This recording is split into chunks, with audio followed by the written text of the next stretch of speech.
ঈদের ছুটিতে স্বস্তি খুঁজতে রাজধানীর অনেক বাসিন্দা ছুটছেন উত্তরা দিয়াবাড়িতে। পরিবার পরিজন বন্ধু বান্ধব সহ নানা বয়সী মানুষ সকাল থেকে রাত পর্যন্ত আনন্দ ঘন সময় কাটাচ্ছেন।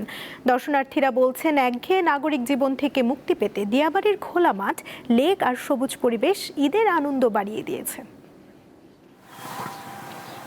ব্যস্ত শহরের কোলাহল ছেড়ে প্রকৃতির নির্মল বাতাসের খোঁজে মানুষ ভিড় করছেন রাজধানীর দিয়াবাড়িতে। সবুজের ছোঁয়া আর লেকের ধারে শান্ত নিরিবিলি পরিবেশ, সেই টানে শনিবার ঢাকার আশপাশ থেকে ঘুরতে আসেন বহু মানুষ। ফ্যামিলি নিয়ে ঘোরার জন্য দেখলাম ভালো একটা স্পট। মা বাবার সাথে আর চাচুর সাথে বেড়াতে এসেছি। ঢাকার দূরে একটু খোলা জায়গা আসলে ভালো লাগে ঈদের ছুটিতে। তো এসে খুব ভালো লাগছে যে এরকম ঢাকার ভেতরে একটা সুন্দর জায়গা আছে। এখানে অ্যাটলিস্ট একটু সবুজ দেখবে, একটু আয়ের রিফ্লেকশনটা ভালো হবে, বাচ্চারা একটু ন্যাচারাল জিনিসগুলো দেখবে। এই জন্য বেবিকে নিয়ে আমার হাজবেন্ড আমরা মেট্রোতে করে তারপরে এলাম আর কি।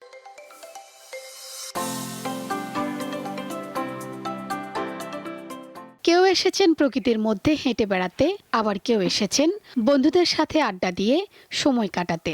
অনেকেই আবার শান্ত লেকে মনের আনন্দে করেন কায়াকিং। আমরা যে নৌকায় যে কায়াকিং করার জন্য যে চড়েছিলাম, এখানে যে মনোরম পরিবেশ, ওখানে গেছি, ওখানেও সুন্দর পরিবেশ, ভালোই লাগছে গ্রামের মতো। এখানে মেইনলি আসি হচ্ছে আমরা কায়াকিং করতে। এই জায়গাটা অনেক ভালো লাগে, অনেক পানি আছে, আমার বাচ্চা পানি খুব পছন্দ করে।